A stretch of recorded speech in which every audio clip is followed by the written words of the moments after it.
I call to order the Gladstone City Council work session for May 24th, 2022. It's 5:30 p.m. The City of Gladstone is abiding by guidelines set forth in House Bill 2560, which requires we make all meetings accessible remotely through technological means and provide the opportunity for the general public to participate to the best of our ability. Therefore, this meeting will be open to the public both in person and virtually using the Zoom platform.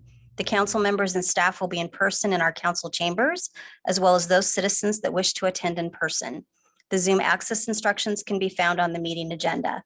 The work session is a time for the council and staff to discuss matters openly and informally, and public comment is not a part of our agenda and is not allowed.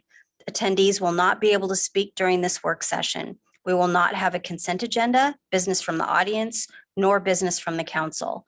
We have 2 items on our agenda this evening, the first being review of the annual work plans with our city advisory committees, and the second is discussion regarding the 4th of July fireworks and enforcement in our community.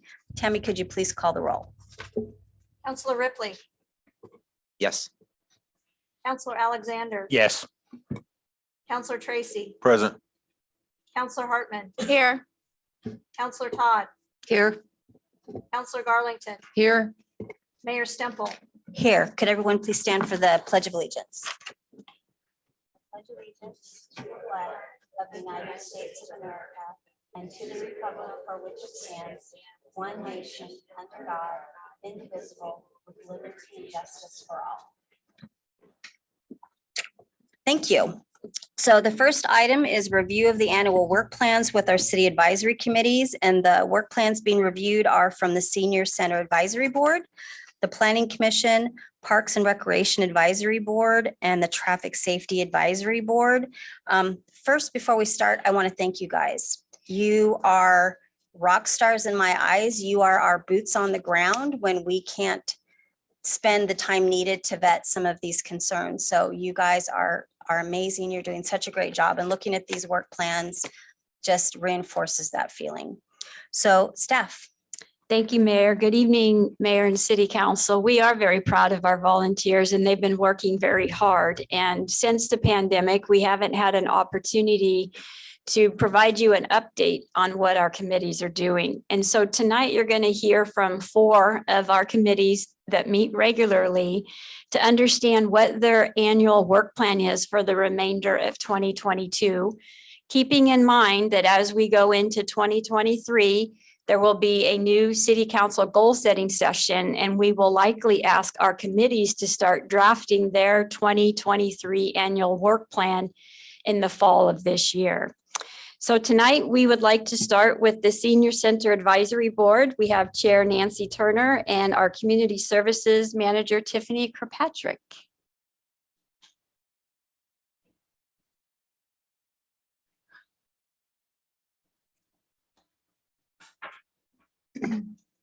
Hello. Hello. Very welcome. Is this okay? Can you hear me? Okay, great.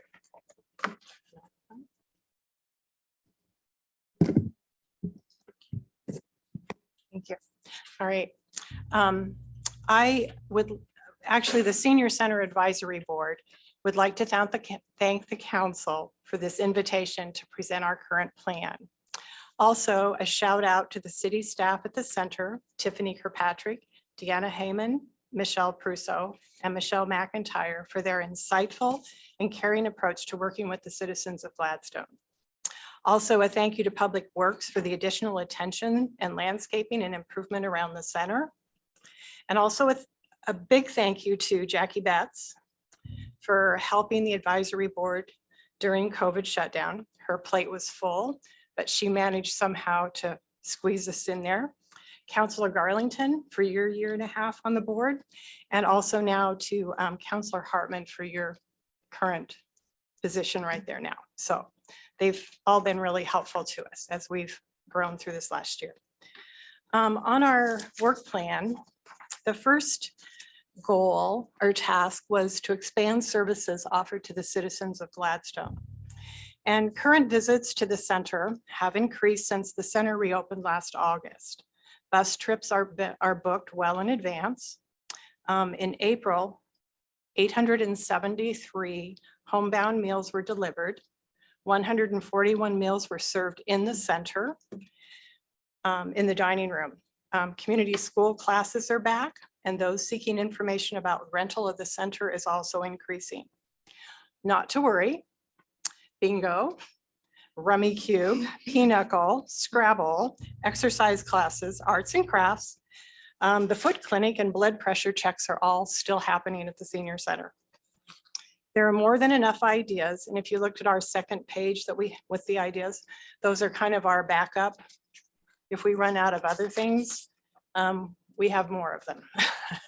So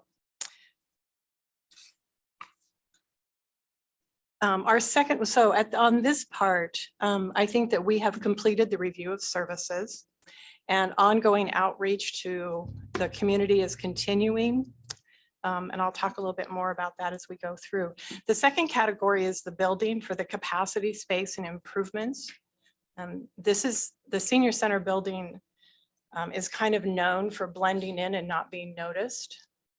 And so that was one of our big goals, was to make this building more obvious and make people want to come to it. So as the improvements to the outside of the building are in full swing right now. This front patio is undergoing a facelift with the support of the Senior Center Foundation.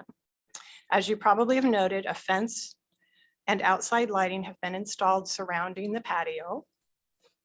And the American flag is now lit at night, which is a nice improvement. With the fence comes some noise abatement for the patio area. And also now we have space for gardening with inside that fence.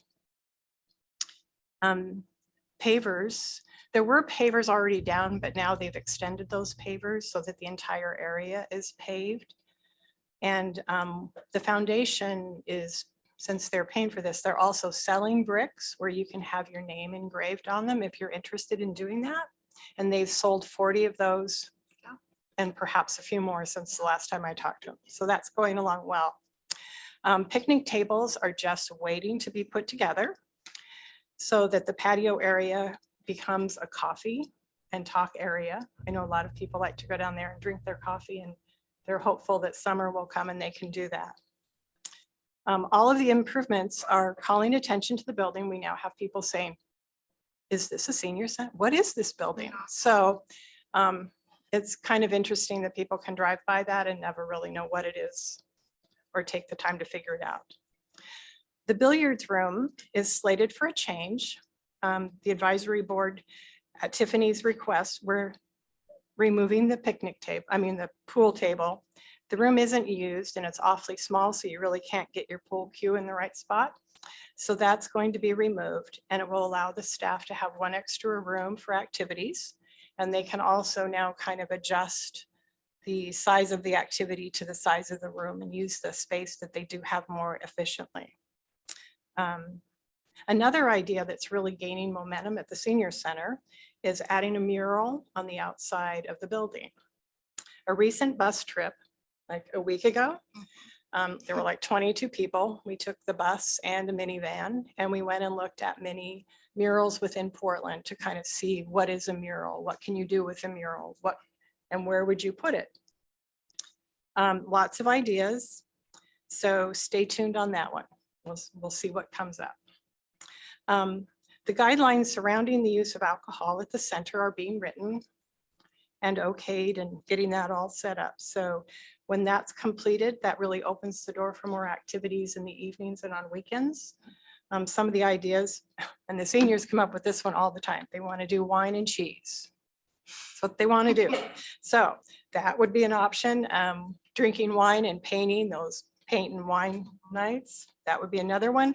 And lots of celebrations, receptions for people. All of those will fit right into that. So on that one, the outside appearance, we're on our way. We're working on it. Hopefully we'll have that done by the end of the year. And then promoting and expanding activities kind of after hours, that's an ongoing search to try and get more people into the center and use it more. Our third part is community engagement of the center and awareness of programming. And the center continues to connect with the community through social media, the city newsletter, community school classes, and a sandwich board out in front of the center to tell you what's on the menu that day or what else is happening. Outreach to the Two Rivers Mobile Home Park brought in several new clients, and staff is connecting with the Tukwila Springs for further connections when the residents start moving in there. The advisory board and the Senior Center Foundation, that was one of our goals, was to get some collaboration between the two groups. For many years, one met over here and one met over here and they didn't talk. So that was one of our goals. Now we have a representative from each of the boards going to the others' meetings so that we can have a lot more cohesive building at the center. Community volunteers are huge at the center, both with day-to-day activities and food boxes and meal deliveries. In the month of April, there were 842 volunteer hours, which is pretty impressive. Exciting new areas of programming are being offered. One of them was the Healthy Body, Healthy Brain series that Tiffany has set up. And also there was a survivor from the Holocaust that came and did a presentation. Brought a lot of new people that hadn't been to the center before. So that was another good thing. A gardening club is being planned so that we can support the new garden area around the patio. And we have more people than could fit in the patio who want to be on that gardening club. So lots of ideas. We'll see how, stay tuned on that one too. And probably the most notable objective on our last list will be the discussion of renaming the center, the possibility of renaming the center, and encouraging wider use from the community. During the day, the primary use of the center would continue to be activities that appeal to seniors, and that just leaves a whole lot of time, at least 4 or 5 hours that could be done each evening and up both nights on the weekend. So that opens up a lot of time that the center can be used for other activities. It's the advisory board's intent to be particularly attentive to the current users and address their questions and concerns. Many of them, we've heard from some of them, and some are very excited about the change. They feel like they're part of the community already, so why not open it? And others are saying, but we don't want to lose this special place. So I think it's really important that all sides are heard and get some input from the community, and we'll see where that goes. So stay tuned on that one too. Are there any questions or concerns? I only had one question, and that is, are you seeing some of the people come back that were there regularly before COVID? Yes. Good. And they were pretty adamant from the feedback that we got that the activities they did before they want to do again. I mean, that was where, okay, we're not doing Rummy Cube. Where are we going to do that? Do we have enough people to do crib? So because some people were not able to come back to the center for many reasons. But so it's been important that they got those activities back, and they did. They worked really hard to Yeah, get them they back. did, plus new ones. Good. And new people that never came to the center, so yes. There's so many that we need to connect with, and what do we do to get them there? Lots of promotion and continuing what we're doing, actually, building relationship with the community and so they can see our faces and hear from us. I feel like my voice already projects. But we're doing all of that, and feedback from people that attend the center let us know that they feel like it's doubled in attendance from what they knew before COVID. And so that gives us a little hope, but there's lots of things going on and lots of moving parts and new faces. So I think that that's a good sign that we're slowly, it hasn't happened overnight, but slowly bringing people back every month. And a large part of that is, I'm not sure that I heard a lot about the bus trips, but that has been a really big feature for us. And the center is becoming known as a place to go if you want to see the world. Oh, nice. Yeah, it's really popular. I'm going to People start come going. from- Yeah. People come from other centers sometimes on Fridays just to attend the bus trip. So Wonderful. We're just gonna highlight that. I think one of the things that when we were on the mural trip was just listening to the other clients say, we come to Gladstone because it's fun. And when I walk into the center, I see happy, chatty, interactive Yeah. people, and they're taking up every corner of the building that they can, which is, to me, the highlight. Great. Well, through the food pantry, we have quite a few seniors that go there too. And what I hear is that it's a completely different place than it was before. Yeah. And it's because of you guys. They're really, really excited about the future down there. That's really good to hear. Yeah. I know Greg wanted to mention. Yeah. something. Counselor Alexander, I was just I gonna call was on you. just gonna mention that we had our first Jim's meeting there last week, and that the senior center is gonna be the emergency operations center. And I think we have a tabletop coming up for the counselors and everybody, and we're gonna go and we'll have it set up a little more by then, I think, or show you what our plan is. So Awesome. that's a great thing too. It's a great resource right there too. Thank you and the great job, all the other stuff. Thank Counselor you. Tracy. Just congratulations on taking a look at this. It sounds like you have it's pretty ambitious goals, Yeah. but I think it sounds like you're on track too. So Yeah. good for And- you. Bringing Yeah, folks thank back. you. And we're also having fun doing it. And I think that makes it easier.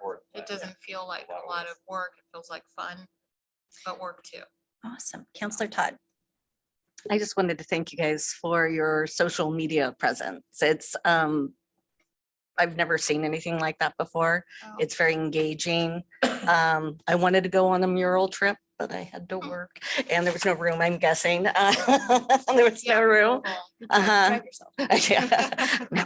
And I really love the diversity of the classes being offered. I have a lot of clients that I know are doing the Zumba and they're of all different ages. This, Yeah. it's Yes. not just what you would think of as sort of, a sedentary Zumba. They're dancing and No, yeah. no, it's all ages. It just happens at the senior center, which we're glad of. So that's another one of the goals really is to just keep building that relationship with community school. Jennifer in particular, to let her know that she can have other things there that are not, sedentary activities, that we're open to more arts and more, that relate, that our older folks can attend as well as adults. So thank we you. just want to keep it going. Thank you. Counselor Garlington. What? Oh, well, I was just going to say, and you probably remember this discussion when we were talking about what is a senior? What age do we consider a senior? It's And, older than us, right? We never, I don't think we Always. ever really Yeah, we came never up, said. we never could figure out what the There's- parameters were. And so, because this is a group that really is pretty active and still very involved, and they just didn't want to call themselves seniors and Yeah. they didn't want to. Yeah, So some don't it was, identify it was with that. pretty hilarious. So Yeah. I thought it was hilarious. Well, I just think it's a lovely place and I'm glad that people want to go there. I mean, that's the big thing for me. So I just have a couple things I'm going to ask about. Are we tying the senior center at all with the recreation from the Parks Department? That might be something we kind of put on pencil and see if that can ever be brought together, not just recreation for kids, but recreation for everyone in Gladstone type Do you of mean thing. when you say recreation, I'm not familiar. Do you mean the summer program specifically, or is there a? rec No, I'm component? not being specific. I'm just throwing the okay. word out there. Oh, I see. So maybe talk to John Eichstead and possibly some of the other parks members. And I know that they're, and Mr.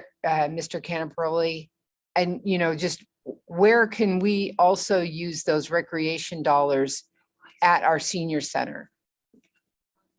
So anyway, I'm just throwing that out there. Okay. 842 volunteer hours is a lot of volunteer hours. Are we working at all on thanking the volunteers? Yes. And okay, and that come back and talk to us if you need help with that in any way, because That's good to know. we love to thank people. Yes, so we have, just at our level at the senior center, made cards and signed them all, letting them know how much we think, are thankful for them.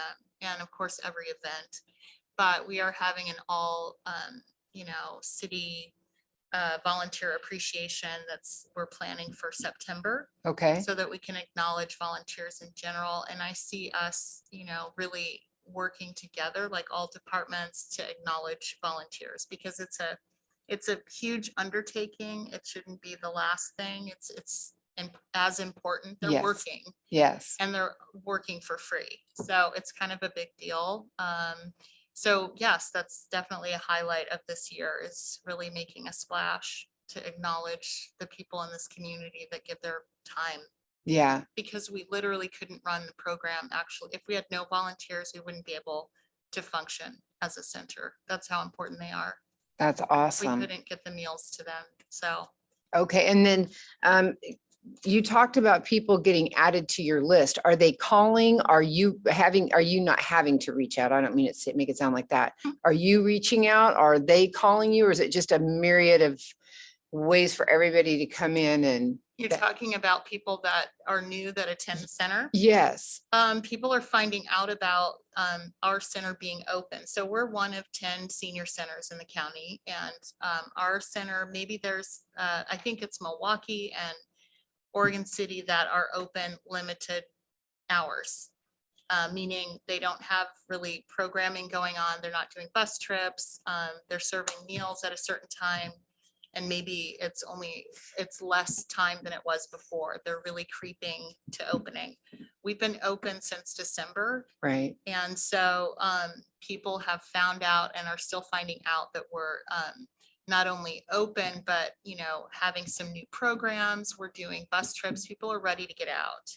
And so that isolation component was really huge for the aging population. And a lot of them live alone. They've lost a spouse over the years. So it's really important for them, more than anything, to just be able to see each other. Because, isolation and depression lead to death also. So we thought it was important to open and as safely as we could. And we've been doing well with that. So it's a non-issue until it's an issue, of course, Yeah. And people have just been coming to us. We have not been calling people and telling them. We didn't have to call people and tell them we were open again. We just, use the city newsletter to say that. But there were no calls necessarily. And then, they're friends. So they call and they say, we can have pinochle again, or whatever. And so that it's just organic. The process has been organic. And I believe, and I already see that it's growing. So I think that we're going to outgrow ourselves. And I think we have to be mindful of that, actually, be more concerned about the growth that we're having. Right. Because 5 more people means a lot. 5 more people getting meals at home is a big deal. Right. So do you find your meal numbers at delivery and eat in are higher or lower than when we shut the center down? The meals at home are higher because of people finding out that we're able to deliver meals at home. So there were people that didn't even know we did that service. And so they've been added. And also people that, just need more help since COVID happened. And then I think, I don't know really what the numbers were, honestly, before COVID. I'm not sure how it was at lunchtime. But, obviously it's grown since in 2 years, but it varies, between, I would say 12 people to 25 people on average. And we're open 3 days a week for lunch. So, I mean, it's a comfortable number, honestly, with what we have, the staff that we have and what we're able to do at the lunch hour. 25 is an okay number right now. Well, thank you for everything that you do. Both of you. Appreciate it. Good questions. All right. Counselor Hartman?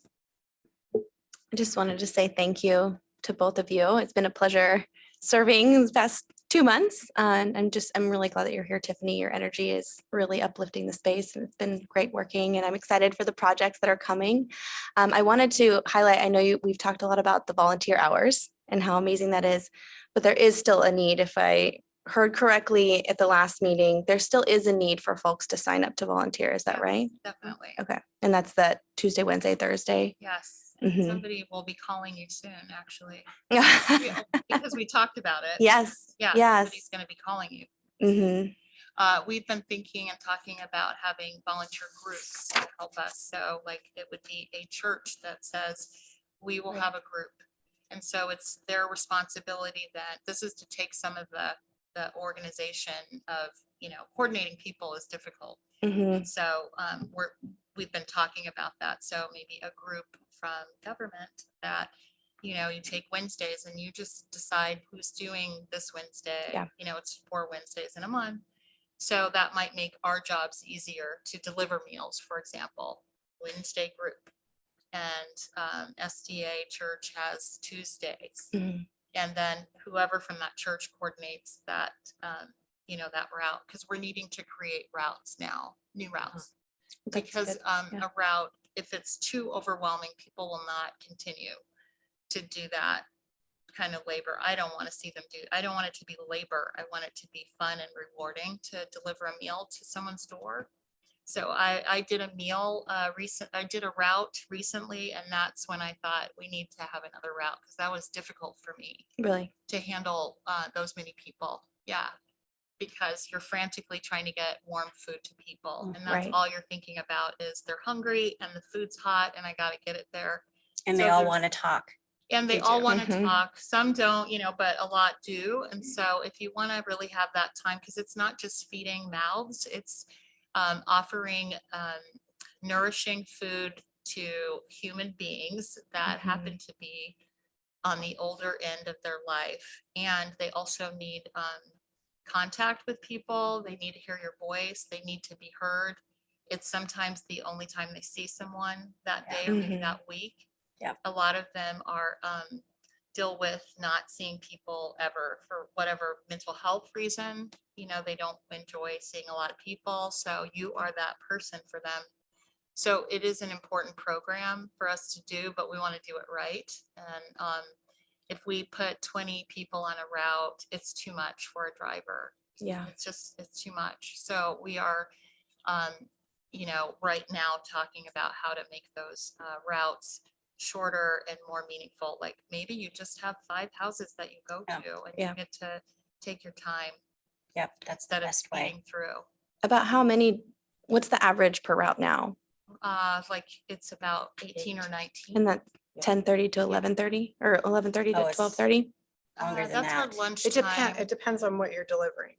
Nancy delivers food. She's been doing it for Yeah. years, so you No, would not know more years. than. It It feels like. I haven't years. done anything for years.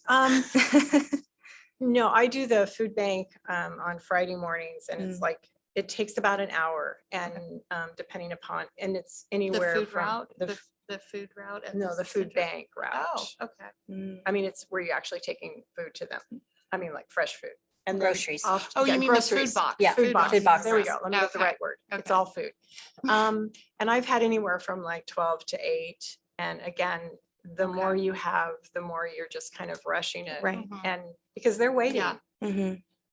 they're waiting for you. But when you only have, 7 or 8, I can actually stop and talk with them and find out, are we getting you the right food? And to me, And what it that's, is. that's enough. right. Like Mhm. that, Right. that's the high end. Right. I Yeah. think. Yeah. And not 20. Yeah. No. And I We were don't, doing I don't, what, Yeah. 44? yeah, That I was our don't high feel number? comfortable taking food that 44? they can't use. Right. So right. you want to make sure it's pretty tailored. Yeah. to Yeah. them. So you can do that there. But Yeah. then also what would be called Meals on Wheels or the hometown meals. Yeah, the Um, hot meals, yeah. That can get, yeah. And if you're. That's where it's 18. Yeah, That's where it's yeah. 18 And now. it's- That's a it's lot. Really, That's a lot. it's a lot. But we're doing it. We are doing it, Yeah. but if there is a need now to start looking at, instead of just individual, can you ride and take this food to have a group of people that have Yeah, committed right. to a day, which takes off so much from our nutrition caterer and the planning of that.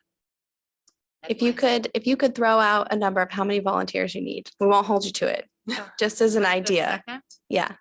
5 volunteers is the last I heard Okay. from her mouth.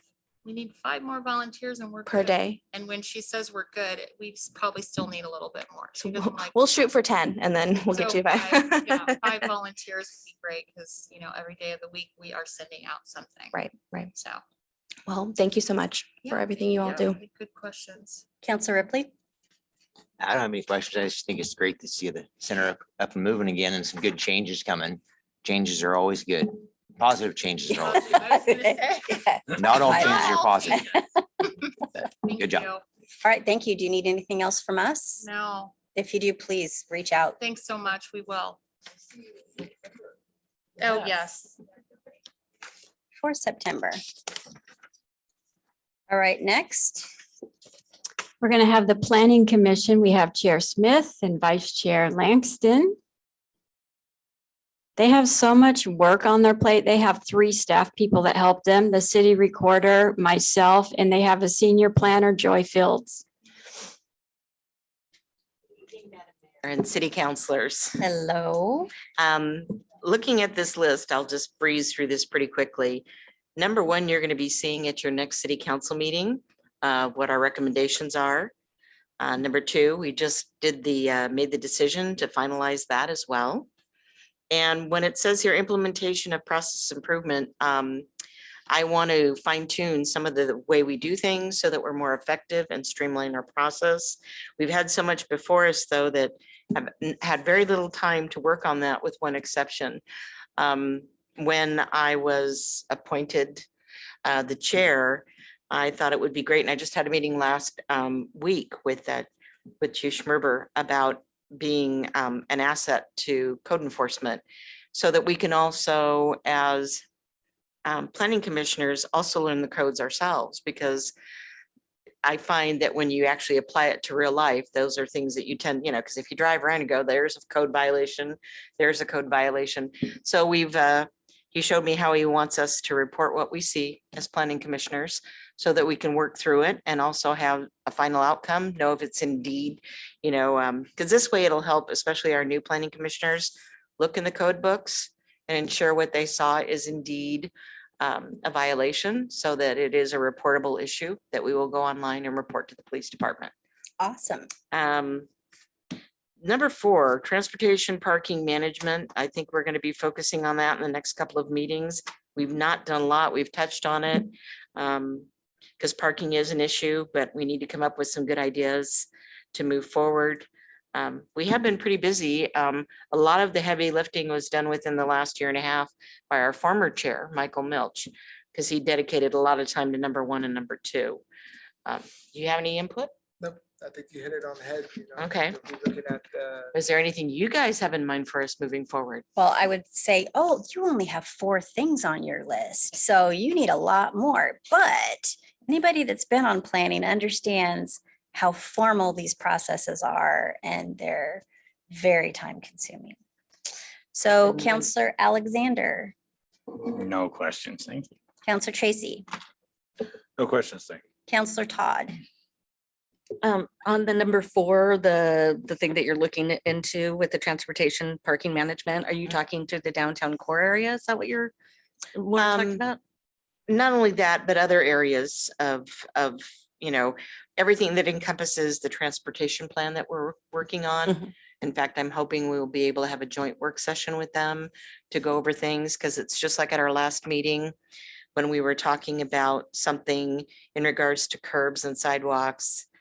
In fact, I think it was Commissioner Milch that suggested we look at the water sewer plan to see if curbs and sidewalks are addressed in that as well, so that we're not overlapping and that we're working together with Public Works to know if that indeed is in there and there's, stated whatever, because there's areas that we need better curbs and sidewalks when there's new development and redevelopment, and especially with our downtown revitalization plan that's, I think, going to start gearing up as well. That's what I was wondering, if it was going to be sort of in conjunction with that Yes. plan. Okay, Yeah. great, thank So you. we still have lots we're working on. And I love the idea of many eyes out, sort of helping our police officers with code enforcement issues. Try to be an asset, Yeah, at there's least. something.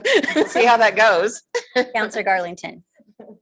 I just wondered, of the items on this list, how many do you, how many of these do you feel like you're gonna have to, not have to, you will be moving forward on your plan and which ones will you be moving off your plan because you feel that they're finished?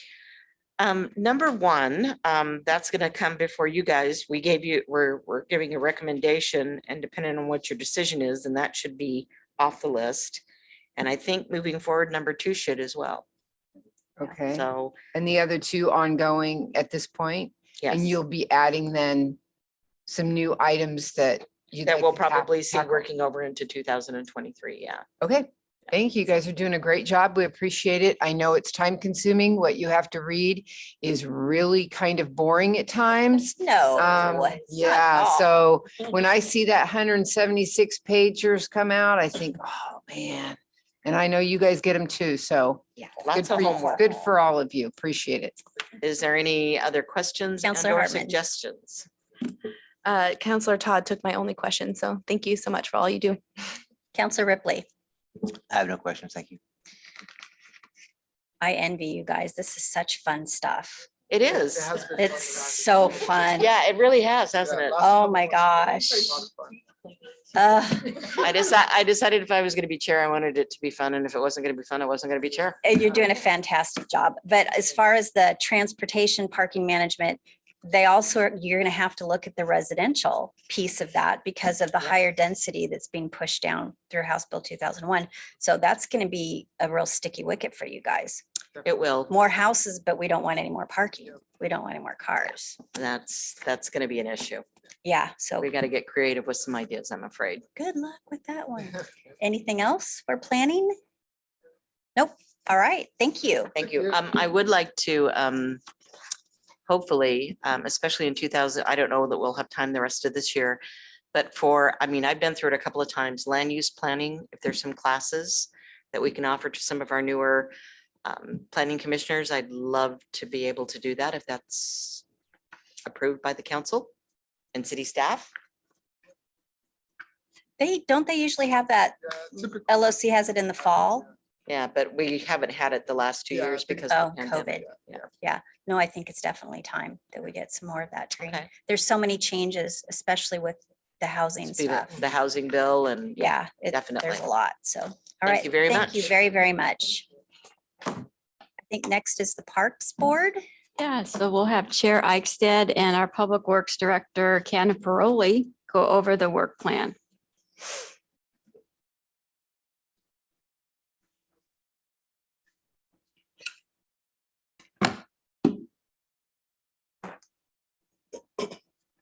Good evening. Good evening. All right. Did you want to start? No, go ahead. All right, so we have the, presume you're looking at the works plan. By the way, first of all, I want to start by saying thank you for the time you put in. I mean, this is nothing compared to the hours you all have to contribute on your time. And so it's greatly appreciated. I had no awareness of it until I took on this little part of being the chair of Parks Board. That's enough work, but thank you very much. Appreciate it. The work plan, as you can see, is that our number one item on here was do you want a little background on how this all transpired? The Robinhood Park improvements, what is number one on our list. A lot of these items on this list, a number of them were carryovers from prior administrations, I guess. Some of them have been kicked down the road just to say that we don't want to lose sight of this. But Robinhood Park improvements is not one of those. What we did was we started last year, as you recall, we got a late start last year. We had a lot of new members. A number of them had not ever seen the parks, and I'll admit there were some places here that I've been here 25 years or more, and I hadn't visited before. So we went through the master plan and we visited the parks that were in the master plan with an idea of reviewing what was recommended in each of those, and we took notes on familiarity of familiarizing the members on what's called for in the master plan and what we might be able to achieve. Towards the end of last year, we kind of reviewed all of our notes and elected on pick some parks that we might be able to make a difference in, hopefully. Some of what we would consider lower hanging fruit, something that we could actually achieve, not just a high dollar item. So Robinhood Park was the first one, just kind of an orphan park almost. So anyway, you can see that's in process, and the process that we chose to do was to do a neighborhood survey rather than put it out there with door to door, going door to door. We opted for an online survey, and Jackie Betts helped us by offering Haley's services, and Haley threw together an online. Turns out she had the account and the talent for doing this online survey. So we printed up some signs, we put them out in the neighborhood with the help of the neighborhood. They have a Facebook page, and so Mary had helped with one of the neighbors of the association, posted those items on the network, and we posted the signs around the neighborhood. At our last meeting, we reviewed, we did a spot check of what the responses were from the neighborhood. We got 72 responses, which is pretty good for the neighborhood. And so the survey will end the end of May, coincident with the Melbourne Bar survey. And we're going to do the final results then, and then we'll evaluate what the people want, and then we'll start looking at equipment, what they might want in their neighborhood. So that's in process. Number 2 item was understand fee structure for youth sports teams and cost recovery model. That is completed. And number 3, we have the Melbourne Bar parking fee. It's a 2 parts, the Melbourne Bar parking fee, which was the fee machines installed. It's in process. Thank you for taking that on. The rental of covered park structures, rental reservations, the city Gladstone parks, that's still under evaluation. Really don't, the idea was trying to recover some of the cost of administration of those. It was really in response to people stepping into squatting on some of the structures. And there was even a fight down at, a fight broke out down at Max Patterson because someone decided they were going to camp out there, even though they weren't ready to use the structure. They were just sitting there waiting for their party to arrive later that day, and another group came into. So, we thought that maybe schedule would help to mitigate that kind of.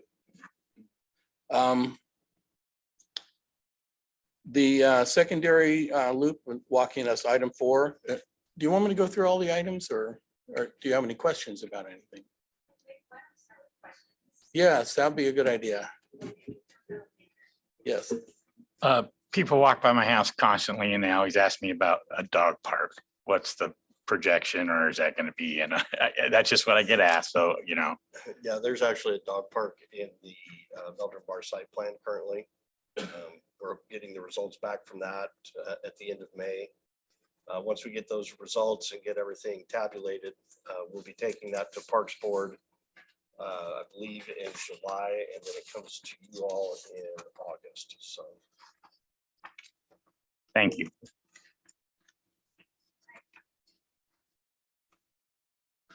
Nothing. It looks like you all have your hands full with a lot of projects here, obviously.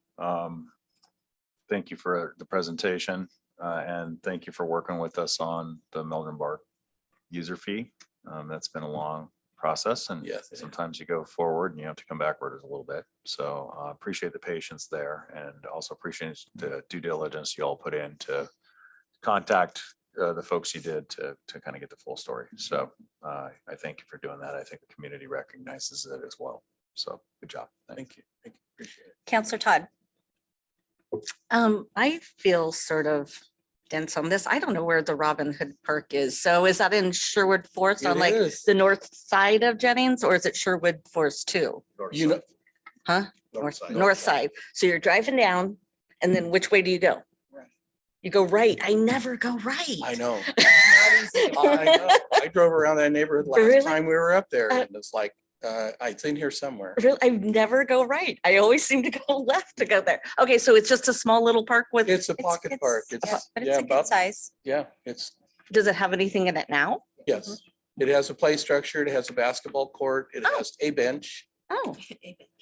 a bench, a bench that's now fixed. You know, when we first looked at it, it was in a kind of a sad state and Mr. Canaparelli has, his team has really spruced it up. It looks really nice. Perfect, cool. And then I was wondering about the Nick Shannon Park. I know where that is. What does refer to list mean? Well, it was too much to list It's quite a on list. that piece of Okay, paper. okay. Yes, so we had a list of items, most of which came out of the master plan, Oh, okay, right? okay, cool. Thank you. Counselor Garlington. The covered structure at Melbourne Bar, did that get finished? At Meldrum? Or- Sorry, at Max Patterson. No, we're still waiting on permits. You're referring to the one that's being repaired? Yes, Yes. We're from still waiting last for permits. 2 years ago. Okay. And then number 5 on the 2022 list. That's kind of what I was referring to, maybe to get together with the senior center. Yes, If they're making room for more activities, I think that would be a really good opportunity for the Parks and Rec part of Parks and Rec to maybe see if they can collaborate in there, especially in the winter time. It's so important to get people out of doors in the winter time. And if that is only in the evening for some people, I just think that could be something that could touch 2 places and would be really good. So just a thought. oh, bug that's in all your right. ear. I have a note. I have Tiffany's name. Okay, on that and item. we are thrilled to death to see you in August with the site plan. Thank you so much for everything you do. All right, Counselor Hartman. Can you elaborate a little more on this permit issue? So what happened was, we did get issued permits, I think it was last year. There had to be a change in the drawing because the drawing that was originally done structurally could not be done. It was, you couldn't build what was drawn. So we had to go change the drawing and then resubmit for permits. Those are the permits we're waiting for. And how long has the new one? It only has been waiting? been roughly 7 months. I'm assuming this is through the county. It is. Oh, well, they owe us a few things, so maybe they can give us a permit. I don't have any questions, so thank you both. Counselor Ripley. I don't have any questions, but I do hear you on the permit thing. I hear every day I'm either making that comment or hearing that comment. It's not only Clackamas County, it's Multnomah counties. The permitting departments are, you'd think they're short-staffed by 90%, but I'm not sure if it's that or they need to work on some organization or what. But it's a continual nightmare. Yep. Well, I don't have any questions, but I do want to say again, thank you. And to let you know that when I first got involved with Parks and Rec way back when dinosaurs roamed the world, all that they cared about was where to put bark dust. There was nothing else to Parks and Rec. So you guys are true advisory groups. You're being proactive. You're out there enhancing the community through our parks. So thank you very, very much for what Thank you you. guys are doing. I'd like to do a shout out to some of our members who got involved in, participated in other activities. The Wayfinders, Olivia and David got involved in that. Sports Peas at Meldrum. Nancy and Stephanie participated in that. Stephanie is no longer a member due to other stresses. But anyway, I really appreciate the fact that they signed up. Thank you very much. And again, if you need anything from us, let us know. And if there's anything we can do for permits, I don't know what we can do, but we can go up there and sit and make it uncomfortable for them until they get us that permit. Great. Thank you. Thank you.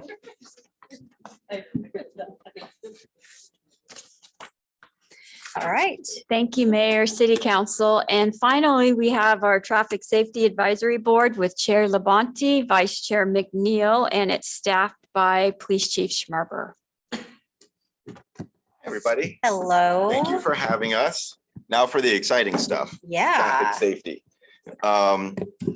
Before I dive into our Traffic Safety Advisory Board work plan for 2022, which is crazy, but anyways, I'd like to first acknowledge the efforts of our board, of the city workers, and a special shout out to our Police Chief John Schmerber and to Yvonne McNeil, of which their efforts and for traffic safety in our community have a meaningful positive impact that it just ripples through, and it's so much of what they do goes unseen, but from my perspective, it's amazing. So with that said, I want to go through first off some of our goals for the year, and then of course answer any questions. It's kind of how this goes.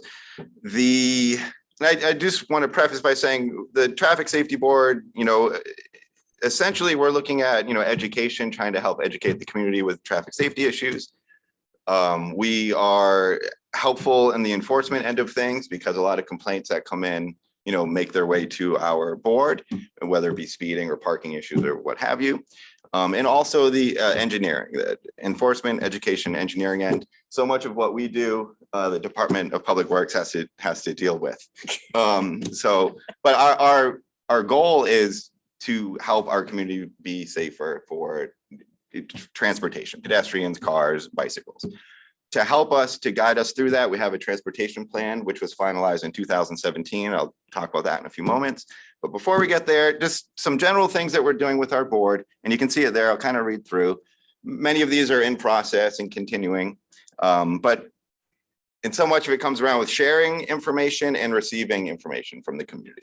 So to do that, in part, we are creating an inbox for ideas from the community that's linked to the website, trying to find other ways of getting the community to talk about transportation issues. Second thing, messaging traffic safety information in our newsletter, which perhaps you've seen on Twitter. Thank you, Yvonne, and Facebook. Develop and this is kind of a big deal. How do you get more people to participate in like traffic safety meetings, right? But that's one thing that we're looking at, whether perhaps it's guest speakers, or certainly we're open to all types of ideas, or how can we get people involved in traffic safety? We talk about awareness and presentations for the community. We do community events, of course, the festival in August, which we're actually having this year, it seems like, which is exciting. The bike rodeo, which we in fact had this last weekend, with help from folks here in attendance. The bike rodeo, to my understanding, I was not there. However, they had over 30 participants and they distributed, I believe it was 12 helmets, which were, fitted properly for, for kids riding around bikes. I'm sure you all see kids riding around without helmets. And those of you who might have children, sometimes it's a struggle to get them to wear the helmet, but it's important work because head injuries have a huge impact. One part of what we're doing is to help identify police missions involving traffic safety, whether it be pedestrian safety. So maybe it's through receiving grant fund to do pedestrian, I guess you might say, enforcement. And other things there, of course. Attend other city and county traffic safety meetings for ideas. I attend my first meeting as a member of the Clackamas County Commission on June 1st. And we're encouraging other members and people in the community to kind of not think outside the box, but to be aware of what's happening around us, which is important. Obviously, Gladstone, we're kind of tucked in this little area. So there's a lot of information, and we're impacted by Metro, by the county, and of course by Department of Transportation. So there's a lot of information that we need. Sure, we're going to address traffic issues throughout the city. This is our general, goal. We received funds at least a couple of years ago for a speed trailer, which is impactful in helping first identify speed limits in areas for drivers that are going through Dartmouth or Glen Echo or these other trouble spots we have in the city.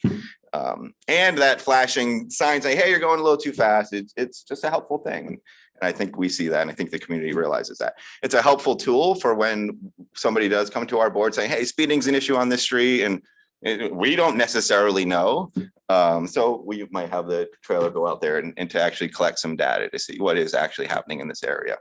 And there are different ways that we get this data. So it's a conversation that, you know, Mr. Schmerber or Yvonne McNeil would be able to kind of talk more about. And to kind of echo what I've heard in here in general, and I think it's really important for the different boards to get on, not to get on the same page, but to be aware of things that we might be able to help with traffic safety, whether it's certainly, you know, parks and traffic safeties worked together in the past, of which we'll talk about here in a moment.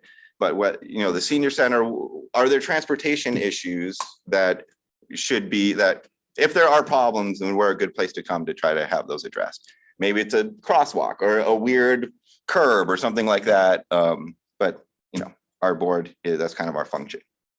So that's the education enforcement side of it. Just briefly to read, the Traffic Safety Advisory Board has reviewed the 2021 goals and revised its goals for 2022.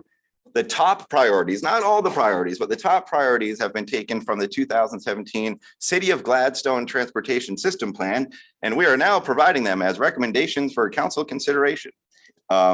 These recommendations I'm about to mention are based on pedestrian safety, and at least one has been linked with Park and Rec, which I'll mention. So if you could all just kindly take out your Gladstone Transportation Safety Plan and we'll go over it item for item. Oh, wait, okay. Anyway, so I'm gonna go through it quickly, but number one, P40, which might not seem like anything that makes sense, but the P stands for pedestrian. 40 is, I guess, the plan in the list or where it comes up in the list. Pedestrian safety is really important to us. Connectivity with parks, something that we were focused on years prior. The Webster Road and Cason Road enhanced crossing was identified for quite some time that there's a problem crossing the street there. Population's increasing in that area. Help for pedestrians, especially, you know, folks that, you know, might not get around so well. We need it in that area, and to install an enhanced pedestrian crossing with a raised median island, high visibility pavement markings and signs, and a rapid flashing beacon. It is, and there's a little more that goes into that. My understanding is that the plan, it's supposed to be finished for 2022. There may be some engineering issues that come up in that, as seems to be the case. And of course, so many projects are maybe a little bit slower because of all things happening beyond our control.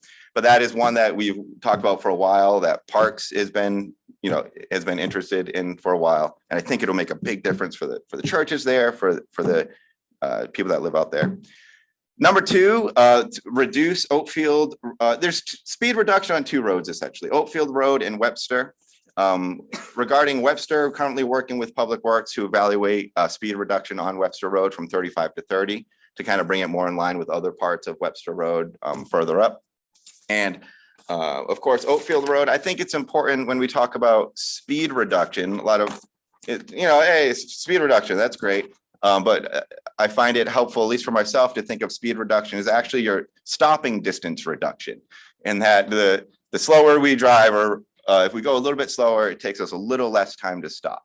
And when we're talking about some of these roads, Webster and Oakfield, we're talking about a lot of intersections, we're talking about driveways, we're talking about bicyclists and pedestrians. So these are places where that little reduction speed, we're talking about, you know, 50, 60, 70 foot stopping distance difference. And that's significant, especially when we consider that Oakfield Road is a truck route. And when we're considering tractor trailers coming through Oakfield at 35 miles per hour, the stopping distance is significant. And I really think it's important to think about as we go through. Now, on a couple quick things as we wrap up there. Things that we're looking at as we move forward. The great idea, Yvonne, we talked about this. She was mentioning that crosswalks you change from basically to identify places where we could have painted crosswalks that are relevant and, you know, should be there, and, you know, fix some of the crosswalks perhaps that you know, need a little work, some painting. We thought this would be something that would be relatively easy to go around and identify, might not be huge projects to finish. And this would be a great opportunity for community input too. Hey, this intersection, because we drive around, we look at all the sites, at least I do, but certainly we miss some things. We don't live in every neighborhood necessarily. So, to try to improve crosswalks in places where they should be. And also, and this is one that has been on the list for a while, and it kind of goes into the conversation with the Robinhood Park, I believe. Of course, there's the Sherwood neighborhood over there on the other side of Jennings. That is a tough spot to cross as a pedestrian there. Cars are coming up fast, not necessarily their fault. It's a hill, it's a weird place to drive. But I would encourage you to try to cross the street up there when it's busy, but then I'd say don't, because it's pretty dangerous. But it's something that we're looking for or looking towards which is in the traffic safety plan from 2017, P32, basically Jennings Valley Road, enhanced crossing somewhere in that area. This is where it points to a specific crossing here, but we understand that we've got about, I think, a half mile of Gladstone through that area that we are in fact responsible for. So we think as far as connectivity, that's a good way to help the pedestrians and really bring Gladstone kind of together in that sense. And they don't get a heck of a lot of attention for pedestrian stuff in that neck of the woods. So, as far as my presentation, I'm done. Yvonne, anything you'd like to mention? Do you guys have any questions for us? We will all start asking questions. Chief, do you have anything to add? Awesome job. Awesome job. All right, Counselor Alexander. No, there's only one concern, but I brought it to Darren. I think there was some broken storm drain grates, and some kids were, some families were telling me, the bicycle tire hit it and the dog might fall in it. But I believe you took care of that, right? Or it's being taken care of? Yeah, we're in the process of replacing a bunch of catch basins in that area for the upcoming paving project. Excellent. Oh, and there you go. See, all taken care of. Thanks. Good job. Ed. Public Works is very receptive. They are very good. Yes. Counselor Tracy. I don't have any questions. Looks like you have a lot of things on your plate. Good job, and thank you for being patient with the system as we work through it for the construction of your pedestrian crossing. No, it looks good. You just have a lot of things there, and I appreciate speed diversion tactics. I think is something that everybody in the neighborhood is going to be very interested in. I know that we're starting to see a lot more of the east-west travel across the college streets on the other streets. So I think that if the more that we get to you guys kind of working with the police department on the speed diversion tactics, that's going to be good for us. We're just starting to see a lot more of that, I think, and people are commenting to us about it. So thank you. Thank you. Counselor Todd. Just wanted to thank you, Yvonne. I'm a social media person myself, and I really like all the information that's getting shared. It's seems like it's reaching out to people to know what's going on, to know, you get plenty of notice when there's a crosswalk. What do they call that? Pedestrian Safety. Yeah, exactly. I was like, you don't want to say sting, because but it's out there and the information's there. And so I really appreciate you putting that work in with that. And I'd be interested in sort of seeing, once we get into the downtown revitalization plan, better lighting at the crosswalks on Portland Avenue that are very dark, where people are going to Happy's Restaurant or crossing the street to pizza. Even with patrolling down there and sandwich boards saying that there's going to be this pedestrian experiment happening. I just, so many people, I've stood there myself and had to sort of hold back. So I'm really excited how we can sort of merge all of those things and get some cool lighting too. So. Counselor Garlington. So I just have a couple things I'm going to throw out there, and I'll let you guys talk about them. The pedestrian safety, I've always been interested in that safe routes to school. But I wonder, does Gladstone have a safe routes to school plan for our own neighborhood? No. Okay, that's my first question. Number two, the 2017 transportation system plan, how long is that good for? Typically, my understanding is it's typically a projection of 20 years. Yep. Of problems that come up in 20s. And I believe every 20 years we have to revisit. I think you have to do it every 5 years. To revisit it every 5. Revisit every 5 Yeah. and okay. Redo every Redo 20, every but 20. Thank yeah. you. Yes. Okay, so I guess we need to know what that's gonna look like, considering that's a 5-year thing. Okay, I'm gonna leave that up to you guys. And then the website, you say it's in process, so that's not, that's not like live at this point? No, it's not. We're working to get the city website to be able to have like A link? to us. Yes. Okay, and then I would like to say congratulations on that Webster Road, Caisson Road. I did read in your packets the numerous letters and signatures that were collected and sent in, and I love that citizen participation piece of that. So if it's important to enough people, it has to be important to us, and you guys grabbed that and went with it, and I appreciate that. So, and once again, thank you for everything you do. It's not always fun, but we appreciate your time. And I'd like to, I think it's worth mentioning that many of those letters, when you read through them regarding the crosswalk at Caisson and Webster, also referred to a speed reduction, in fact. So that's a little side note that came up, even though it wasn't the focus of those letters. I had nothing to do with those letters, but it was interesting how that was a theme that kept coming up throughout the letters, whether it be from the Ridgegate apartments there or the churches around that area. Right, Counselor Hartman. Well, Andrew, you can tell that you're an educator and you teach this all day. My only question or thought was just what your conversations with your group around the I-205 project and what that will do as, you know, that happens and people will come off, you know, the freeway and go through our neighborhoods. And if that is a part of the discussion, and the more data that we have and the more information we have, the better we can, you know, argue with them. But well, what would have been maybe 4 years ago now, when the idea of the tolls was coming up, we had a group come to one of our meetings, or that's true, but I don't want to get things mixed up, but basically we took a little vote just to get our temperature for what we thought of tolls. This was years ago now, and it's a completely different board now. It certainly comes up in passing, but it's nothing that we've been too focused on. I think it's mostly, you know, the Arlington and 99 intersection, you know, and that's always been a topic of conversation.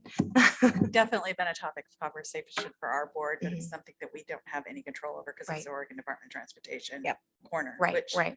We could strangle them too. I'll help. And I think that in part speaks to our attention to pedestrian safety, identifying that as one of the key issues for public safety. I think regarding the transportation end of the city, more cars coming through, you know, it's not a good scene for pedestrians, especially if we're increasing our population via code.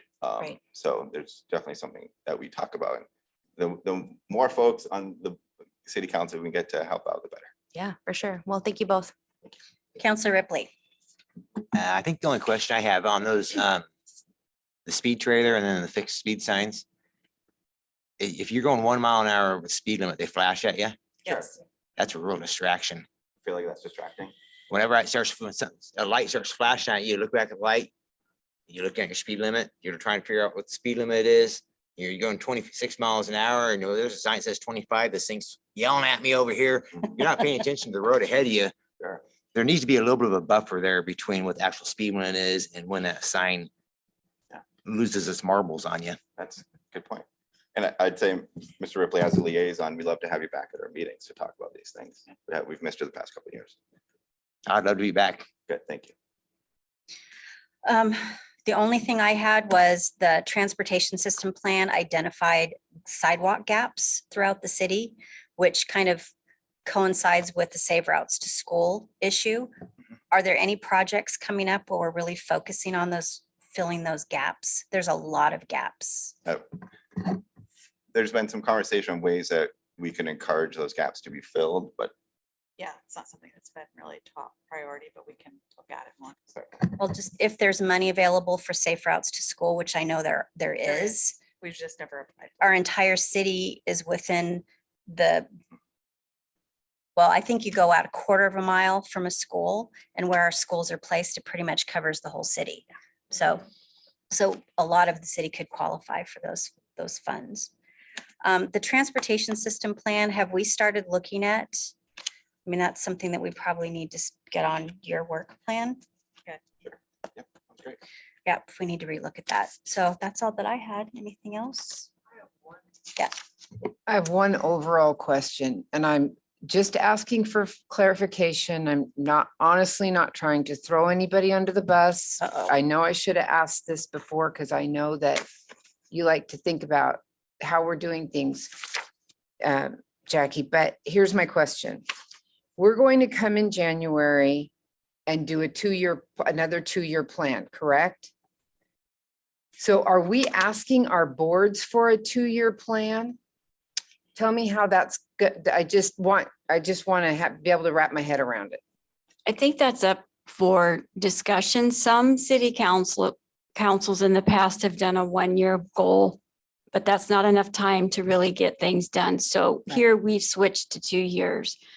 What management is really hoping to accomplish this year, and that's why we needed this check-in with you, is to get the work plans aligned with the city council goal setting for the next 2 years so that you can fund in our budget to do some of these projects that you want to, because transportation system plan update, that's going to cost money to do it, and it's not in our budget.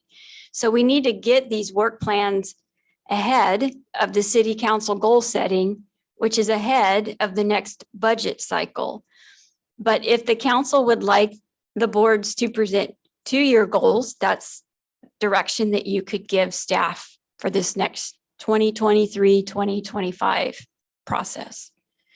Well, I think the thing that, when you talk about, so I'm just going to use the transportation board as as an example here. When you talk about that safe route to schools, okay, it would probably take you a year or better to come up with a plan or where you could identify a section that needed to be done and then get it over to city staff and or Mr. Canaparoli's group in order to implement just pushing the whole thing forward.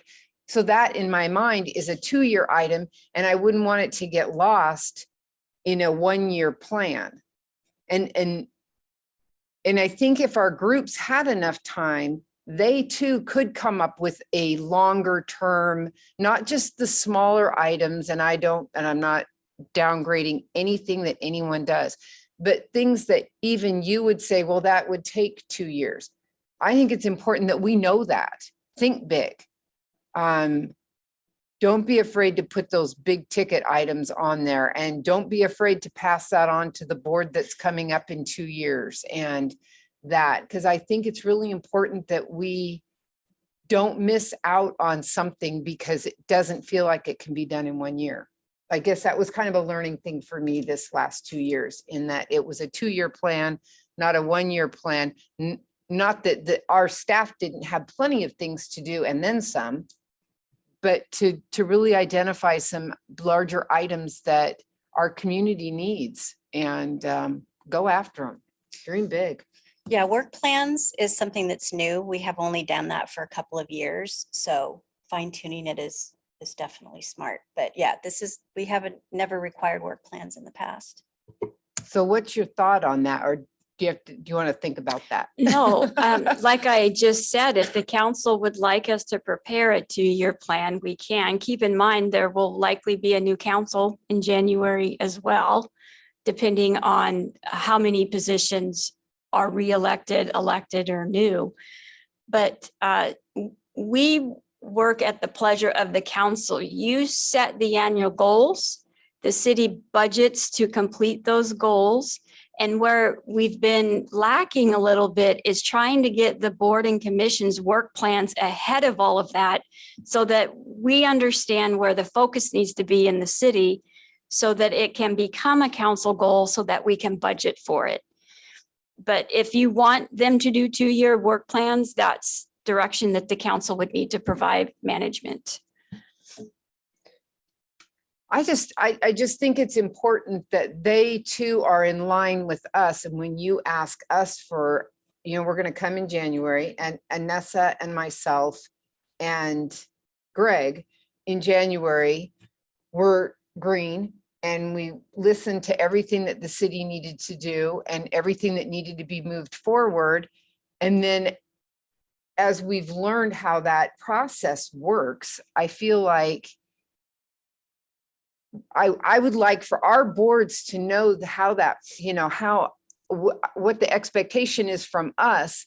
And in order for us to best move your thoughts, ideas, and quite frankly, sometimes dreams forward, 2-year plans in November. And I'm not sure I think that you have 4 months to go. And I would love to see that because I want to get behind things that you would like to see us move forward in our city plan. Am I thinking this correctly? No, I agree with you on that because I think probably how you lose volunteers that apply for these boards and everything's are having plans in place that never go anywhere. Right. And that's so frustrating. And I think you lose really good people with that disconnect of it not being moved forward in a timely fashion because the council's behind on knowing what you want. But I think it's a good thought. But you I all think know we're- that I things think go we're slow, there. right? Now you know how slow things go. Yes.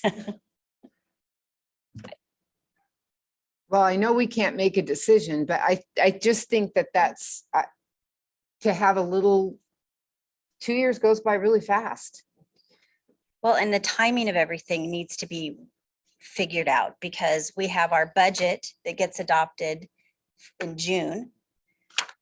We have our strategic plan every other year. These people, the turnover rate for our committees and boards is in November and December to start in January. So we have all of these pieces coming together at weird times, and we need to figure out what is the most efficient way. What the most efficient Could you please process work on is. that, Councilor Burlington? Come up with something and bring it to us. Yeah. No, I can tell you what the process is, and that's Okay. what we started tonight. Tonight, this is what they're doing for the rest of the year. Okay. And then in November, In they need to bring a plan to the city council of what they want to do for, and if you say the next 2 years, that's what they're going to do. Head nods, Yes. yes. Yeah. Then in January, you have a new council that creates its goals based off of their 2-year plans. Yes. And then we go into budget in the spring for that. And that's why I said we're getting everything lined up how it's supposed to work. Right. So that management isn't having to tell a committee, no, we can't do that project. It's not a council goal and we haven't budgeted for it. Right. And that's why I think we're there. We have a plan, everybody. You ready? Yeah. John has something. So, yeah, just speaking to that, the reason we picked Robinhood Park as our first project was we thought it was something that we could get done in a year, coincident with our plan. And I know that city projects get in the way. We have a lot of Darren's board, and it's just full top to bottom, left to right, with big dollar items. So I understand, we learned that things, processes take a while. So a 2-year plan makes sense in that we know that it's not going to be done this year, but we've gotten a good start on it. And it probably be done next year, which is something we have to convey to the neighbors who taken their time to participate in this survey that we put out. And I have to make sure I communicate to them that, okay, this is the start. It's going to take a while to get the wheels in motion. Yeah. But what was planned is a 1-year project because our plan is a year, turns Yeah. into a 2-year project. And so doing that, planning on our part, 2 years makes sense. Or we split it up and say, this is half the project that's going to be done this year, and half next year. Yeah, in 2023, you will have 2-year council goals, 2-year annual work plan, 2-year biennium budget. It should all line up. This was just the last push to get it in alignment. All right, anything else? I don't see anything. Thank you very much. And again, like I've said, if there's anything we can do to help you, let us know. Our emails are all on the website. All right, the next item is 2, which is discussion regarding the 4th of July fireworks and enforcement in the community. Staff. Thank you, Mayor and Council. As you recall, really close up to 4th of July last year, we called a special meeting to talk about, do you want to ban fireworks? And we don't want to find ourselves in that situation again this year. So Chief Huffman, Chief Schmerber are going to update you on what they're hearing around the state regarding fireworks and enforcement to hopefully reassure you that there's really no need for Gladstone to revisit that ordinance ban again this year. Good evening, council. Thank you for this opportunity to share about the fireworks. I'm going to go ahead and start off tonight and kind of walk you through the day of progression. So we learned some things this afternoon that I want to share with you, and then I'll go ahead and turn it over to the fire chief and let the fire chief talk about the fire hazards and what the weather updates are going to be, et cetera. But first start out with, if you remember, Chief Patterson from years ago, he passed in 1990, but was Gladstone's chief prior to that. Grew up in the area, grew up in Gladstone, et cetera. And there's a plaque. There's obviously a park named after him, Max Patterson Park, and there was a plaque on the old City Hall. We were able to remove the plaque before the building gets demolished, excuse me, and refurbish that plaque to make it look very, very nice. It's all cleaned up. And the goal is to rededicate that plaque again here at the Civic Center. I had the honor and opportunity to meet with the family today and talked in depth about Chief Patterson. I did not know him. You know, I was I think I was a 2-year cop towards the end of his career, and I've spent 33 years already. So imagine how long ago that was, but they're very excited and honored about the plaque going back up. So we would like to rededicate this plaque. The family members agreed. They think it's something very, very special, and it's already in place. It's located at the flagpole right out here. It's covered for the dedication, so there's plastic over it, so it's not being seen. But July 4th at 10 a.m., we'd like to dedicate that plaque for Chief Patterson and his family. So there'll be a rededication. So we're gonna, obviously, we'll want to invite the council, and we'll do a formal invitation to the family members who I met with today. So very special, great family, great group of people. It was an enjoyable conversation. Relive a little bit of Gladstone. And I'm pretty traditionalist when it comes to law enforcement. So getting to hear some of the stuff and what he was involved in was pretty special. So that would start out the day at 10 a.m. here at the Civic Center. Then we move in, we're revitalizing the barbecue again. So I'm working with fire and police. So we'll be sponsoring a community barbecue up at Max Patterson Park again. That'll go from 12 noon to 3 p.m. for 3 hours. And a good time to enjoy. So there'll be firefighters out there and the fire chief out there and myself and some of our staff. So be a fun event.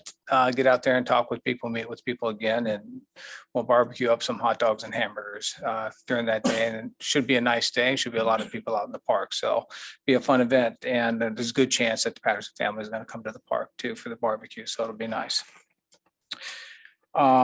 As we move towards the day, further in the day, I'm going to go ahead and stop here and turn it over to the fire chief to talk about fire conditions and what the rest of the county is doing regarding fireworks before I move on. Thanks, Chief. Good evening, council. You know, after the extraordinary conditions of September 2020 and June of 2021 with the heat wave, the state fire chiefs and the local fire defense board, which includes all the fire chiefs in Clackamas County, excuse me, the fire marshal's office and disaster management officials from Clackamas County all got together to discuss the issue of potential bans on fireworks. And is it realistic? Is it enforceable? And does it make a difference? And would it be needed? So all those questions were asked. And in summary, basically, Historically, the weather does not get into extreme fire conditions on or before July 4th. Historically, the numbers just don't support that. The ignition and injury potential aside of fireworks themselves, there's the issue of illegal versus legal fireworks. And so, that has always been a challenge, and I'll let the police chief talk more about the enforcement side. But from a fire prevention point of view, Clackamas County is not in a position to ban fireworks is their current stance. What has been discussed with the regional fire chiefs is that if the weather conditions do become extraordinary on or before the 4th of July, we could issue additional warnings. Whether we have a ban or a warning in effect, it's really the enforcement issue that this boils down to. What I can tell you about last year, on the heels of 2020, was that when we put out a voluntary ban of fireworks, we had very, very few incidents related to fireworks in the city. And so, the weather conditions within the metro area versus south of us are considerably different. So the number of red flag incidents and Oregon Department of Forestry or ODF fire weather ratings, we've had very few in the extreme on or before the 4th of July. So that's what led to the discussions and the decision not to ban fireworks. And at the county level, and it's up to individual jurisdictions to discuss that. And that's why we're talking to you tonight. So from the fire department point of view, what works best is information and safety messaging prior and on the 4th of July. And potentially we can do, roving fire patrols, but those are logistically difficult. And but I can just tell you that historically we've had good luck with messaging and how that affects the outcome of firework caused fires and injuries. And there's a lot more information, but that's really the essence of the discussions over the past couple months at the state level. It's obviously different outside in the urban interface and wildland areas, and the ones that'll be under drought and extreme fire conditions more so than we will in the community of Gladstone. So with all that in mind, I'll turn it over to the chief to talk about the challenges of enforcement, and then we can answer your questions. And I'll start with, yes, there are extreme challenges with enforcement of fireworks. In a sense that one, you got to identify legal versus illegal, and that's not very difficult to do because if it flies, it's illegal. If it leaves the ground, it's pretty much illegal. Everybody knows what a mortar type firework, everybody's seen them in their life and they go. The idea behind enforcement of that is we have to see it. Yeah. We have to be there and see it. And typically when they see police cars, they stop. There are a lot of people that go out in the community and they see people shooting off fireworks. Here's what I will tell you. If somebody has video of somebody shooting off illegal fireworks, it's not that we can or can't arrest them. It's a, we'll look at it. If we can prove that, yes, that's that person, it does not have to be that night to charge somebody with the usage of illegal fireworks. It's a misdemeanor. So we will follow up on all those cases and try and make a case. We will be out there with extra patrols. We'll be out there with our as many bodies as we can put out there in that short time period, at least through the evening. But it is a Monday night, so I'm hoping it's tampered down a little bit because Tuesday is a work day. Unless people take vacation days, who knows? But we're going to be out there, and I'm more than happy to answer any questions that you have or we'd like to discuss. I just want to make sure that everybody understands that the officers out there are working hard and they're going to every call out there, every response out there. And I'm not going to tell people not to call 911 or call dispatch if there's a fireworks. I'm not going to say don't do that. I'm going to say if you got concerns, absolutely do it. If you want us up there, and we will go. But with that, there might be a lot of calls. So we'll triage calls. We'll triage calls with regards to domestic violences that we respond to, other calls for service that we will be responding to. So we have to take that into consideration also. Right, Councilor Alexander.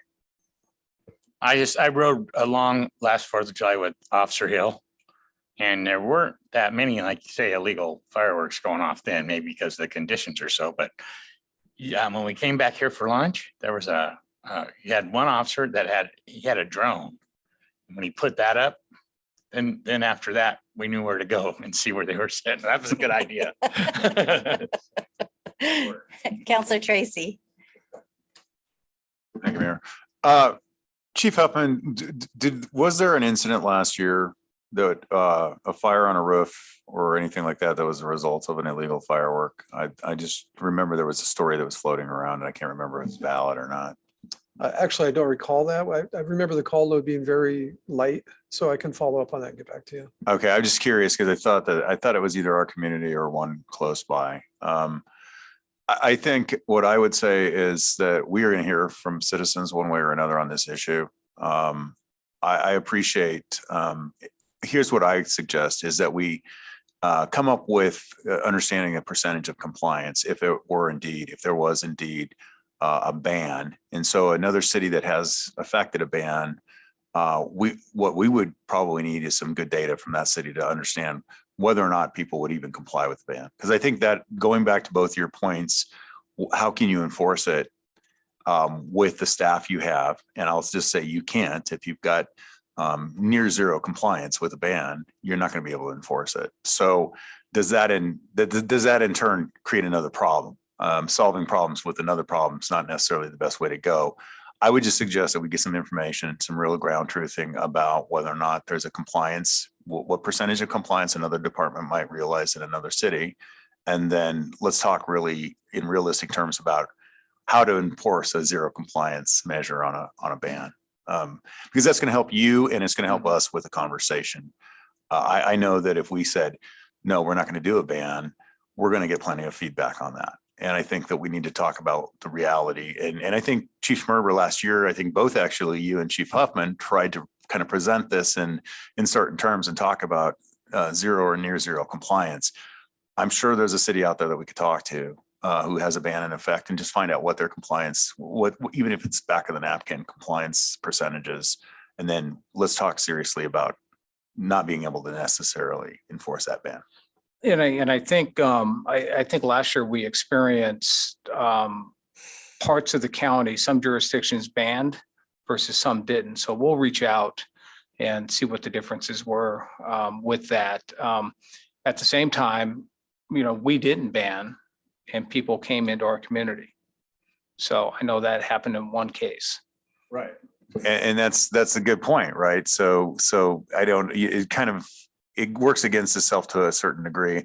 I just think that those numbers, that ground truthing will help us with the conversation. I think so. And I think, we need to consider too, if the entire county is going to ban, then we need to do it also. If the county is not going to ban, then anybody does it individually will get visitors. If that makes sense, the opposite of, the other people will leave to the areas that aren't banning. Yeah, and it's interesting to me because I just heard Councilor Alexander talk about the fact that they weren't really experiencing it at those levels necessarily, even on the patrols. And I've heard the two of you say that it wasn't as bad.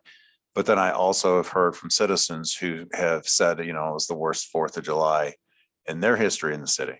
And so it's a matter of perspective, the ground truthing on the reality of the compliance, and then, figuring out whether or not it makes a difference. I think patrols are great. Personally, I think that to your point, Chief Schmerber, if you do have police presence on the street, it's going to slow folks down. Yes. So, and especially the folks who are going to drag out the homemade fireworks, yes, which are not only illegal, they're probably incredibly dangerous in a lot of ways, right? Well, not to admit that I may have, as a youngster, embarked on some, done some of that myself. Let's just be real about what we're expecting, what the expectation and what the perspectives are. And I think that giving them some ground truthing experiences in other communities would be important for us. Yeah, and I'll look at that and I'll get that information to Jackie to push out to the council. Great. With regards to, I think Chief Huffman's right. I think the messaging we start doing in June is gonna pay us dividends. And I'll talk about this day in and day out. There's got to be personal accountability from our community members. Yep. Because the responsibility lies with them, not with the city, if they decide to shoot off illegal fireworks. And then if they get caught, then they should just smile and take the ticket. Yep. Thank you both for working on this. Appreciate it. Councilor Todd. We're really lucky right now because we're coming out of the wettest April and May on history. But I'm wondering about the push for neighbors to make sure that they have clear areas and defensible spaces against their house. I know that we all probably have neighbors that have quite overgrown yards. Mine is really bad right now myself, and I'm working on that. And if it were to dry suddenly, then, you know, it wouldn't even take maybe an illegal firework to cause a real problem. So Chief Huffman, are we going to be sort of pushing that out on what needs to be done on a personal level? And also then on that, Chief Schmerber, is our code compliance going to be really ready to roll on getting some stuff done and people knocking down those very tall grasses before 4th of July? So just say yes. Yes, Counselor, it's a very good point, and it really is something that is beyond fireworks themselves. It's really just a risk when it's hot and dry and there's weather that would support a fire spreading to multiple houses. And I know the chief and I have talked about this every year since we've been here about that kind of code enforcement and the risk in that to the community. And in 2020, we did have fires burn very, very close to Gladstone along 82nd Avenue. That just gives an example of the hazard of the sparks that fly from these big fires that could have easily got into our town. And then, to your point, that's how they spread from house to house. But I think the enforcement issue is the challenge, and I'm not sure, Chief, if we're definitely going to message this. And as far as compliance, though. Yeah, we're going to always do our best on enforcement. We'll go out and do what we can and deal with that. Some of the code issues are a process issue too. Yeah, that's right. I just know it takes a while. Yeah, Nothing happens. yeah, and it takes a while, but we got people like neighbors helping. We got one helping a house on Dartmouth now. So, and that should be getting taken care of shortly, which if that dried up, that could be a mess. Yeah, for sure. And I do want to tell you, fireworks have started. There was some last night on West Dartmouth, as a matter of fact, that where I could see from my house. So it's already starting. And it will be, and it'll probably be that whole weekend too. Yeah, I mean, we're in May, you know. So. Yeah, so it's going to be interesting. And again, it's personal accountability and responsibility of the community too.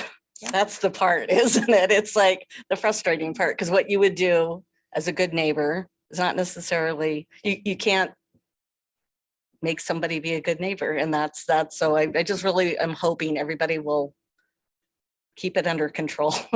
And I think that's a message we'll be putting out. You know, what fire puts out on their social media, we'll piggyback on in the city and vice versa. So. Right, Counselor Garlington. Well, I like your whole day's plan. I will make sure it's on my calendar.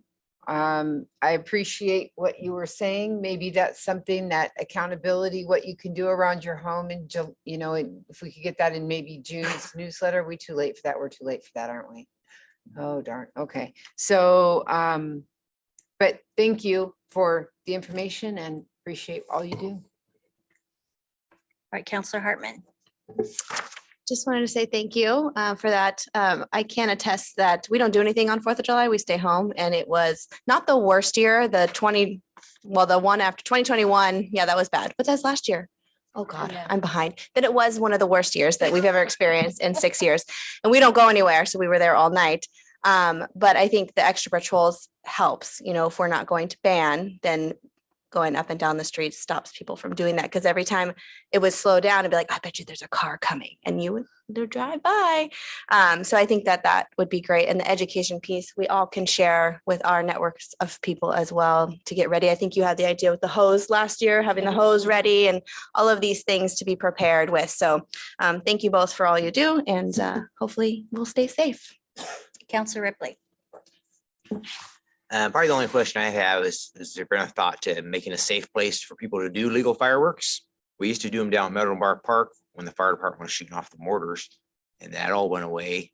And I think the word at the time was the city didn't want fireworks in the parks. We want them by people's houses instead. I think having a big open area filled, encouraging people to go somewhere where there's not stuff to burn it'd be nice for people who want to do legal fireworks to have somewhere to do them besides in front of their house and buy cars and everything else. And I have not thought about that at all. We also had someone injured the last time they did it down in Melbourne. Yeah, I was Park. there, and that was a mortar that somebody knocked the tube over when they lit it. It went off like 15 feet from me. Oh, God. But that was an illegal firework. That wasn't, there was hundreds of groups at the same time doing legal fireworks down there. And there was a group in the middle having a little too much fun. Yeah, in just historical reference, in 1968, they had fireworks down at Derrick's where the fire department would set them off. And one of the embers came down and lit the entire table off. And there was like mass hysteria as the entire town of Gladstone was down there trying to get out through like the 2 exits. And my aunt had a footprint mark on her back after. I think once it went in there, from what I heard, every mortar went off pretty much at the same time. Yeah, yeah, it was the spark had come down and hit the table. Yeah. Oh, fun. Right. Well, last year I got to ride around with one of your officers, and I have to say that there was only 2 issues that we ran into, and they were very small. Most of the fireworks that we saw were coming from across the river in Westland, Lake Oswego, coming towards our direction. And then just outside of the city limits, behind on the other side of the hill from Cracksburger. So the mass of the fireworks that we saw were not even in Gladstone. So there was nothing that we could do about it. But I was really pleasantly surprised how many families were being very responsible, doing the fireworks in the middle of the street, having the buckets and the hoses. And it was really, really nice to see. And we get a lot of that. And that's one thing you're going to have to consider too, when you're going to ban fireworks. You're banning fireworks and the legal ones and everything else.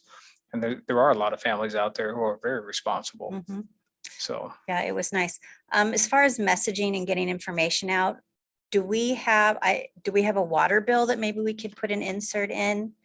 That goes to everybody. And I think that would hit between now and the 4th of July. Yeah, we have mediums of how we can get information out, whether it's the utility bill, we can still do July newsletter. We have social media, we have the website, so we'll work on that information piece of that. We just kind of wanted you to know what countywide conversations are happening right now around fireworks, and that we're learning that the weather isn't as extreme as it has been in the last couple of years. There's still going to be issues, but tonight would be the night if you wanted us to come back with more information on a fireworks ban, because we only have 2 meetings before the 4th of July. So we would need that guidance from you. And it sounds like as long as we're providing education, enforcement, and presence, that's where our focus should be for this year. Are you going to offer ride-alongs again? That was really fun. That was nice. I enjoyed it. I'll sign up for it. He's looking. Yes. Just say yes. Just say yes. Tammy, I would just like to say I agree with Administrator Betts's 3 points, and I'm good with that. Everybody else good with that? I'm fine with that as long as it doesn't get, we don't have like a week straight of 115 degree Yeah, then we have temperature to in June like we did. No, if we have other cities in the metro area that are putting a ban in place, we would not let Gladstone be the only one without a ban. But right now, what we're seeing is nobody is going forward with a ban on fireworks. Okay. Any other questions for staff on this one?